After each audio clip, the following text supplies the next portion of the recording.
let's run it up the flagpole and see who salutes. Hey, I am Chuck the Bureaucrat, and you might have heard me express the point of view that there is no such thing as a good idea. And today, I want to share a related concept that you'll hear articulated as good ideas have no rank. And just to recap, the reason that there's no such thing as a good idea is because any idea relies on good execution in order to become a reality. But that doesn't mean that we should give up on ideas. I mean, ideas can be good. We just have to be clear-eyed about what an idea is and what it is not. And one of the important things about ideas is that, contrary to superficial or immediate impressions, good ideas do not have rank. And this can be interpreted in a couple of different ways. First of all, anyone can have a good idea. The private, the major, the two-star, every one of them has the same right and I might even say obligation to consider the mission from all angles and propose ideas that get us to the best course of action possible.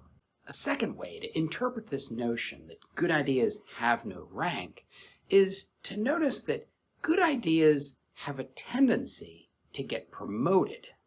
That is, ideas that are genuinely good ideas have a tendency to rise through the ranks. First platoon notices what third platoon has been doing, and they adopt it.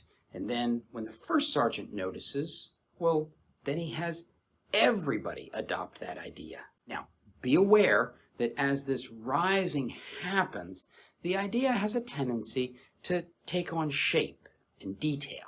The idea will get refined, and in particular, the language that's used to describe the idea will become, well, it'll become more doctrinal.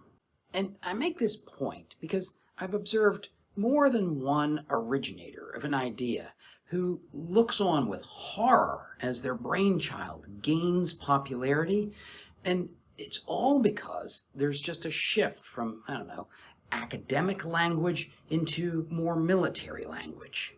Or there's a shift from how you would describe it in the motor pool to how you might describe that same idea at brigade headquarters.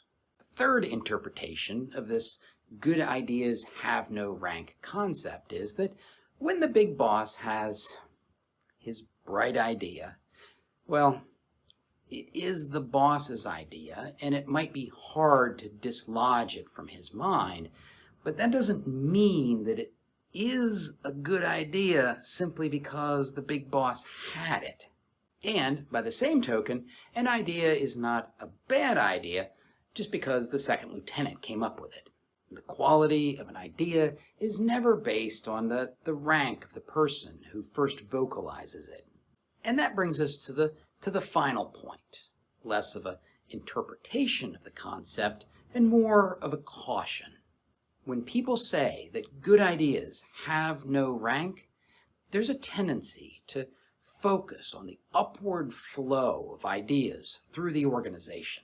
But if a good idea is a good idea, regardless of rank, then that means that it must also appear as a good idea to the enlisted and the NCOs who are going to have to deal with it. If they don't think it's a good idea, then something is wrong. It is not a good idea, and you are going to have to work harder and dig deeper to understand why that is true. You are going to have to listen to the naysayers, no matter how hard that may seem. And now, if you want to meet the perfect group of people to help you pick apart the weaknesses in your latest bright idea, let me introduce you to a group of people I call the League of Disgruntled Specialists.